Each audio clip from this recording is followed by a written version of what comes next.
الحجاب فريضة من ربنا المنان يا أختنا بالله لا يغويك ذا الشيطان. Assalamu alaikum wa rahmatullahi wa barakatuh. Welcome to our show, Sisters to Sisters.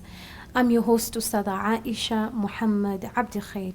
Sisters to Sisters is a show meant for women to talk about women's issue so that we as women can come together and look for solutions to the problems that we face in our daily lives. Today, we want to take up a very sensitive issue that we are seeing. It's in our society, and scholars, community workers, families are not able to bring a solution to, and that is divorce. As we are seeing in Kenya, the rate of divorce among the Muslim couples is increasing each and every year. So we take up this day or this majlis today with sisters who have been divorced, gone through divorce, and I believe that they have better experience and better words to give us because they have gone through it. So inshallah, we're going to introduce each one of them inshallah, and then from there we are going to get into our topic. So Sister Habiba. Assalamu alaikum wa rahmatullahi wa barakatuh. I'm Habiba Hassan. I'm a divorcee of more than 2 years, and I'm a mother of 2. Okay, mashallah. Assalamu alaikum wa rahmatullahi wa barakatuh. My name is Halima. Yeah, I'm a divorcee. 3 years now, divorced. Mashallah. Myself, I'm Ustada Aisha, and I'm also a divorced woman with 4 children. So we want to talk about divorce.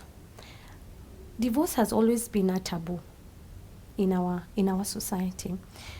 I remember when we were growing up, each and every girl had a dream that one day she'll get married in this big, beautiful wedding, and she's going to get married to this Prince Charming, and she's going to have the best life ever. In fact, they used to tell us happily married happily ever after. Sindio? So that was our dream. Every girl, ever since we were at home, tunafundishwa pika, kesho utakwenda kupika kwako. Osha vyombo, kesho utakwenda ku. So it was, we all dreamed of this time that will come na tutapata stara. Then this happens, then the divorce happens, and the dream has been taken away from you, or rather we can say it has been broken. So akhawat, before we get into divorce, can we talk about, out of experience, because we are all divorced women, courageously enough to talk in public that has happened, and we are doing it for ourselves, we are doing it for the sisters out there, so that they don't feel that they have been so that they don't feel demoralized, and feel that there are other women out there just like them, and they can carry themselves with a lot of dignity despite whatever it is they're going through. So akhawat, what are those signs in marriage that you see and you know this is going to end into divorce, or there's a sign divorce is coming? Habiba. Yes. Bismillah. Okay. I've talked to very many sisters of mine, both at work, neighbors, and all over the place that I visit frequently. So first of all, that what I could talk about is most of the youths, before coming into marriage, we do date. With the dating, what do? We do all haram things. All the haram things, yes. And then secondly, after like 6 months or 5 months, you come to realize, nitaanza kuulizwa na kuanga wapi, itakuwaje, itafikia wapi, I'm pregnant, I'm what, ndo mnashtuka, we should get married now. Then after getting married, kwa sababu haina baraka ya Mwenyezi Mungu pale mbele, what happened after 3-4 months, unakuja unapata pana. This is a very wrong thing that I've done. This is the wrong guy. He's not what he was before marriage. Yes. Hapa unakuja unapata watu wameachana. Sasa but first tutatafuta ile baraka ya Mwenyezi Mungu. Tuongelewe kama mtoto wa kike ubaki nyumbani, utakuja utaposwa, time yako itafika. Time yako itafika, utakuja utapata mchumba na itakuwa ni khairi yako.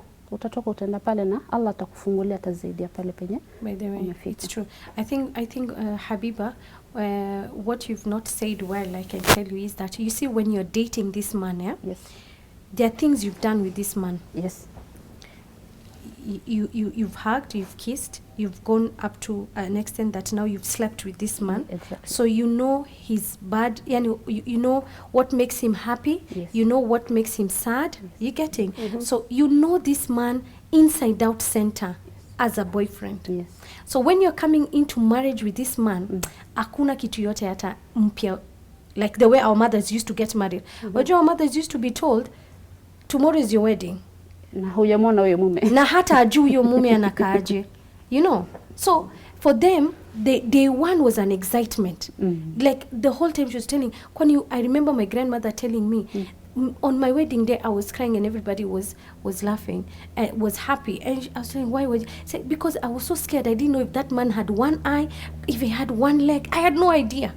So you're getting? So she spent 50 years with this man getting to know him.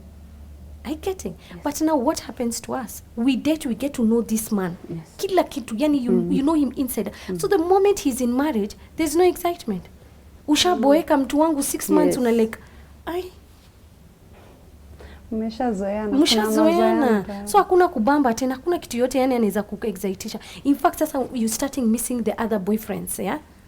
Because of course if you want have one boyfriend, it means you also have others. Kuna ule wa saloon, si ndio? Ule ukulipiaga saloon, kuna ule wa credit, kuna so you start missing those and you're like, can I get out of this marriage so that I continue with that life I used to have?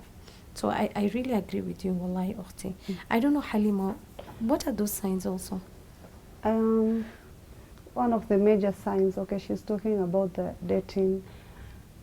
Let's talk on the setup that you're just married, you're inside the marriage right now. I'll talk on the behalf of the men's perspective. Kuna this man, he wants to marry. Not because he wants to keep you as a wife, he wants to shut up the other, in a polygamy setup, he wants to shut up the other wife, labda kumtia adabu sort. So wewe umeingia na nia, unataka kustiriwa, and the man ameingia na nia, anataka kumtia adabu mke wake.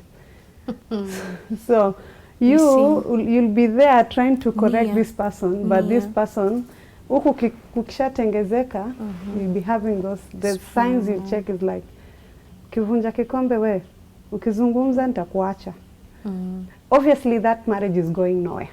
So the threats, let's talk about the threats, Yeah, the threats. So when the threats start coming, that's an alarm. That's a red flag. That's ukifanya hivi nitakuacha endelea kuwa hivyo nitakuacha. So and there's no the moment he has negotiation. started talking about it, you're not given a room to talk or to air your views.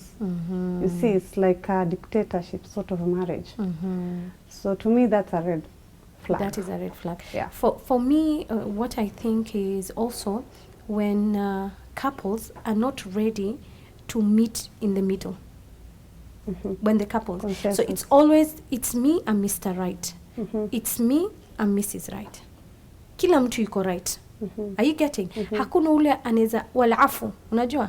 Yani unaweza sema, okay fine, I understand he's on the wrong, but I choose to ignore it. Or I choose to give him a benefit of doubt. Or I choose to work this differently. Are you getting? Yeah, so wewe, kama huyo mume, for instance, he smokes, yeah? And then you're like, hata akakupeleka hajj, kila siku utaangaliaga to this man, He's a smoker. He's a smoker. Even if he does akulete a dunya wa mafiha, when couples just focus on that one mistake, and it's always about it, and you're still going around the same mistake, and tomorrow there's another one, and you're still, yani huoni uzuri yake, always unaangalia ubaya wake. Unaona? Yeah. And even when couples are not able even to bring a solutions to their problem themselves. Yeah. Another sign, I don't know, maybe. Okay, the other thing is women trying to get married, because all my group mates, they're married. Peer pressure. Yeah, because actually I'm almost 31 years, and all my friends wale watotoni wote wameolewa. But there's this one lady that got married like 3 years back. So yeye amekuwaga tu na hiyo stress na hiyo stress na hiyo stress, na mashallah Allah alikuja akamfungula vizuri sana mpaka mnakuja mnaona hata si tungesubiri. But unaona yule mwenye alikimbilia mwanzo akaolewa, she's younger than me but aliolewa mbele yangu at the age of around like 16 years. Hakukuja kusucceed. Peer pressure. Peer pressure. So it still goes back to nia, like it still goes back to nia. Ile nia unaingia nao kwa hii marriage. Exactly. It's very important. It's very important. And the nia of marriage is stara. You're doing it for the sake of Allah. You're doing it for the sake of your iffa, you know. You're doing it for the sake of your deen. You're doing it for the sake of getting the pleasure of Allah subhanahu wa ta'ala. You're already told that this is half of your deen. So ile imekubakia wewe sasa ni ibada. But if you're going to get into this marriage because this man akona mali, nimeangukia jo, mimi siwezi muacha huyu. Mimi siwezi. Started talking about mali. Okay. There's a friend of mine who got married to a very rich man. Mashallah, tabarak rahman. But sasa yeye hakuingia na ile anataka stara ama anataka kuolewa ama anataka nini. Aliingia na nia moja. Akaniambia, Habiba, mimi nikiolewa pale, huyo mwanaume nitakuwa natoa tu sadaka. But in the long run, after like 3 to 4 months, the guy lost his job. Akakuja akakuwa zile pesa zake za insurance za nini ndio anaanza kutumia. Coming to 1 year, there was nothing. Sasa msichana mwenyewe hakuingia na kitu yote, aliingia na nia, mimi nataka kuolewa tu nipate mtu ambaye nitakuwa ananisaidia nitoe sadaka. And then hivyo ndio ikaisha yao. She got divorced. Alitoka mwenyewe akasema it's enough. Because nia ilikuwa mali. Nia na mali ikaisha akajitoa.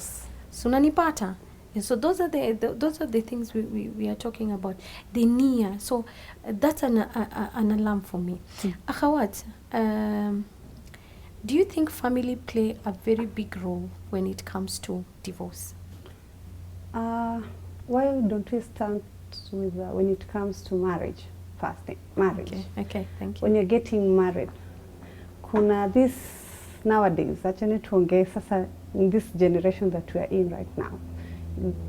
Go out there, find a man, he says he's interested in you, he wants to marry you, and then he's like, by the way, see, you are a divorcee, si tutenda tu hapo kwa kazi, then we'll do a nikah, and then we'll go to your parents later on.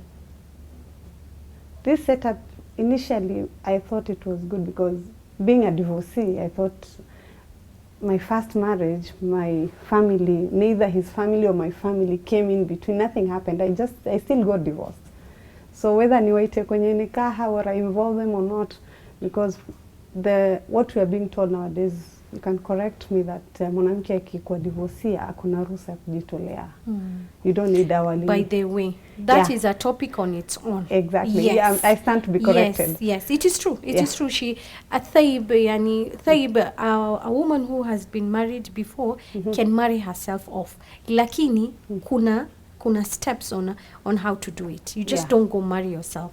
Yani kuna dini imeshaweka the legal steps you should take towards that. So I think that will be, correct me, but that will be a topic of another day. What I'm saying is, this family, is it important? Like, I got married the first time. My family was there. His family was there. From my experience, personal experience, mi nilizulumia, that's how I take it up to date. So they didn't help me. So if I get a guy outside there, he wants to marry me, you will not involve. What's the point? You're not going to involve your family What's the point? about it. Okay, inshallah, that is very important. Nukta you've said there, but we're going to take a break, inshallah, and then after we come back, I would like us to talk about this thing, among the signs we've said that this marriage is going to end to divorce, and we believe that family plays a major role for the couples to end up in divorce. Don't go far. After the break, inshallah, we'll continue.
Experience the freedom of flying with Freedom Airlines.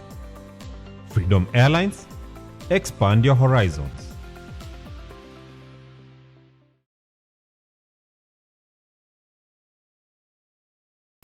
Assalamu alaikum wa rahmatullahi wa barakatuh. Welcome back, akhawat. We were talking about the alarming signs that this marriage is going to end up in divorce, and we've talked about couples not being able to find solutions within themselves. We've also talked of other issues. But before we took a break, I was talking about family members from both sides interfering with the couple's affairs, or rather the marriage affairs. And we find that to be one of the most reasons for divorce. Yeah. So I don't know what, Habiba, you have for that. Unaonaje wewe? Actually, mi kitu yenye ningesema, when dealing with family in a marriage, I can advise, if you guys, you can move a bit kidogo from the family. At least isiku ati ile siku yenye umelala njaa mother-in-law anajua, ile siku una sabuni ya kufua your sister-in-law anajua. Yani matatizo yako yenye unaweza vumilia mpaka wengine wanajua. Kweli. So if huyo mwanamume anaweza kukuoa sikupeleke kwao, at least akupeleke in another place. Yani muishi mbali, musiishi katika ile mazingira, in the same environment. The same house, or rather ama karibu na mother-in-law, ama karibu na mamako we mwenyewe. Ukiishi mbali zaidi ni sawa. Exactly. The moment unaenda kupeleka petty issues vile umesema, leo hakuna sabuni unaenda kumshtaki, leo sijui hakuna hii umeenda kumshtaki, maneno madogo ndogo ndani ya nyumba unaenda kusema. That is an alarm for any couple out there, especially the young couples, because we are here for you. We've been there, done it, we understand it. So the more ile marriage inakuwa na siri zaidi, kwanza the young people, mama yenu texting unasema mara kwa social media, ushajam na bwanako, you're putting it in a group, unajua upuzi mingi sana. So that is an alarm. The moment unaona kuna ikhtilaf between you and your husband, just find a comfortable zone whereby you can discuss that issue, and inshallah bitawfiqillah, Allah anaweza leta tawfiq, ukaletwa ile suluhisho. Na what do you think, Nani? What's your view on that? It's true, family, when they interfere much with the marriage, especially this happens so much in family to family marriage, the cousins marriage, it happens a lot. So you'll find that my mother-in-law is my aunt, still my aunt. So exactly. Concealing some issues from her inakuwa cumbersome, especially kama mnaishi karibu. I think what Habiba is saying is right. Kuenda kando kidogo and kuweka siri will help a lot. Will help a lot. Na mimi nadhani pia ni kukua. Unajua, the more mnajua ku deal with your own problems, you get to grow as couples. You get, because unajua you've solved this problem, tomorrow you're solving this, tomorrow unajua. So the more problems you're solving, the more mnafanya nini? Mnakuwa matured, both psychologically, emotionally, mko na ile nini. Na of course yani ninaweza kusema ndio, as much as you love these parents of yours, as much as you love them, I think there should be very limited information. Again, yani that you're taking, and also limited visiting. Hata kuvisit, hata kama mnaishi mbali, visitation iko limited. Why? Because ndio huyu ni walid. Unatafuta ile ajir kutoka kwa Allah. Allah anasema usikate silati rahim. But also hiyo ku-visitation, ama unaonaje? Ama kila siku ni visiting. Every day you're visiting your mother. Every day you're usiku gani utaketi kwako? Ukafanya na ya kwako, si ndio? So for me it is that. I remember there's a lady who asked me, Habiba, she was in marriage, and she was telling me, Ustada, when do you know now? This is it. I want out. Like, okay, nimevumilia. Now I need to get out. Did you feel like that? Did you feel like, sasa hapa palimi nimefika hapana, I can't take it anymore? Exactly. That is it. Mimi nilifika mahali kama hapo. And mimi ndio niliorganize everything. Actually from the other side yeye ndo alipata hiyo heartbreak and all that. Kwa sababu mimi nilifika bas it's enough. Kwa sababu unapata ume push like almost like 5 years. doing bills. And then afika mama, it's enough now. Ndio Like nikaorganize you mapema. cannot, wezi mlea zaidi ya hiyo. Do you mean that? Because men wasema tunaongeleleaga vibaya, lakini wezi eka mtu. Unaona? Hawezi. Eh? That's how they say at si true. But seriously, unajua mimi unaelewa yeye ni hustler ama ni aje? Exactly. Yeye ni hustler. Kuna vile atakuleta ile kidogo ndio uta appreciate. Lakini what I'm understanding from what you are saying, ilikuwa tu hiyo bill ina come from one side, ilikuwa ina come kutoka kwako tu peke yake. So you felt fatigued. Emotionally fatigued. And did you feel like abused? Because other women say nilikuwa tu naona kama na take advantage. Actually, after the divorce, ndio nilikuja nikaambiwa yours was not patience. Yours was a blind patience. Subhanallah. Actually, someone told me that. This is a blind patience. Sababu ni haki yako kufanywa hizi mambo yote. Mwenyewe ndio ulikataa basi. Ulijidhalilisha mwenyewe.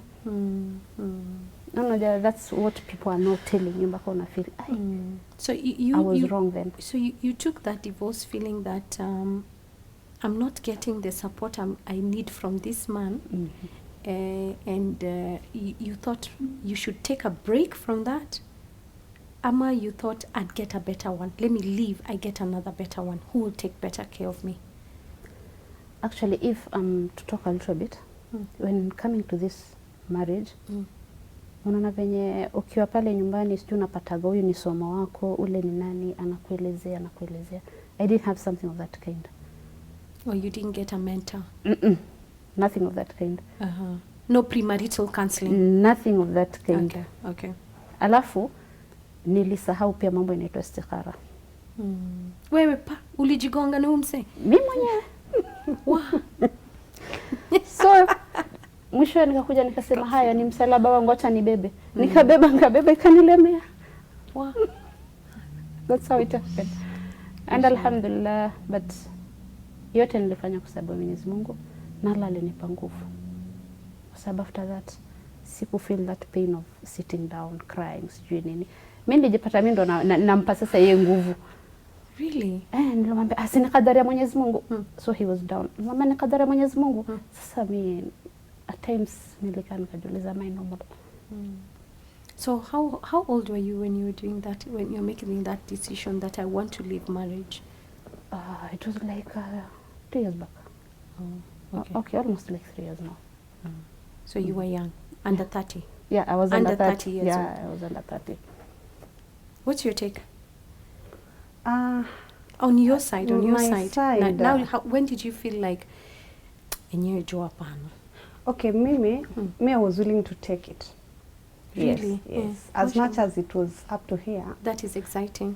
Yeah, me I was willing to take it. Mashallah. Actually, what I can say, me I was literally pushed out. Because when Habiba anasema, she was funding the marriage. Me, I was funding emotionally. Me, I was getting all the bills, nyumba inalipwa, chakula inalipwa, but the man was not there. He was never there. He would come to my house like in 3 months, he'll come 2 days, and your 2 days, haizi maliza 1 hour. Were you a second na wife? shahwa Were you a second or a third wife? I was a second wife. Okay. So atakuja tu na shahwa zake, then he'll just leave.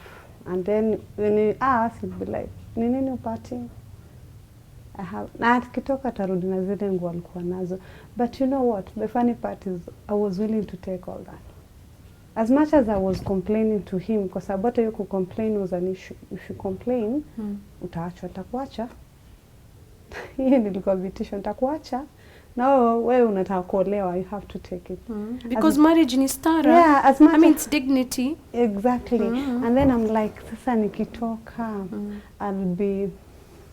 Okay, in my community, we name women who are divorced, Garob. Garob. And I hated that word from my childhood. Ilikuwa nikisikia... Oh, so you said Garob too? Yeah, Okay. so ni Garob.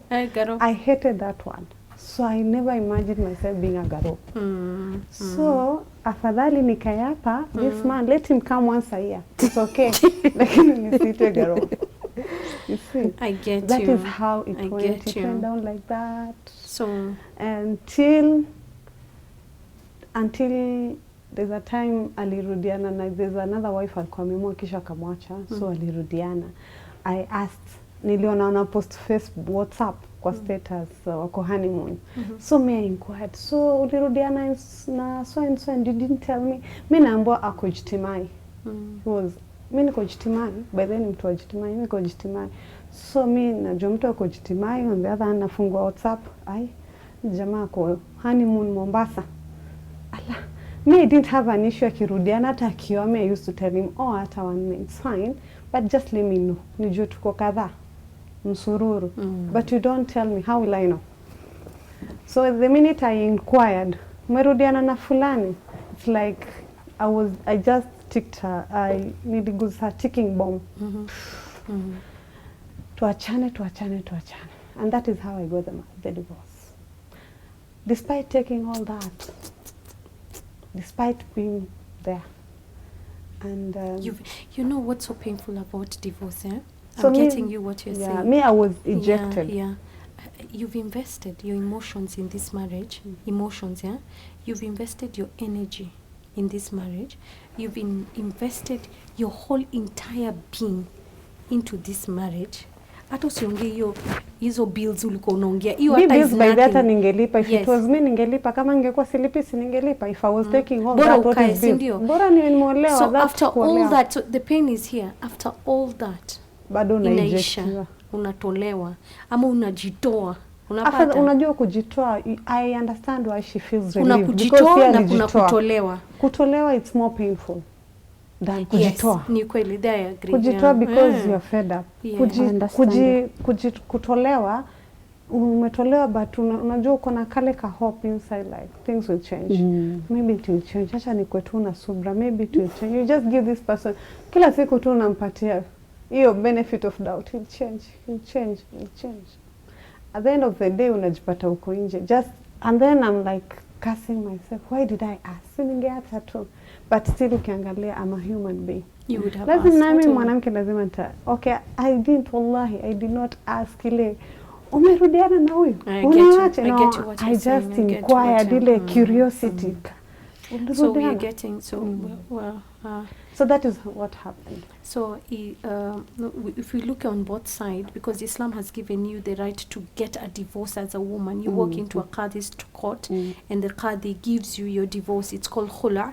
And also there's that talaq whereby a man can give you. Either way, ending when a marriage ends, it's a confusing state. It's a confusing state. It's also a painful one.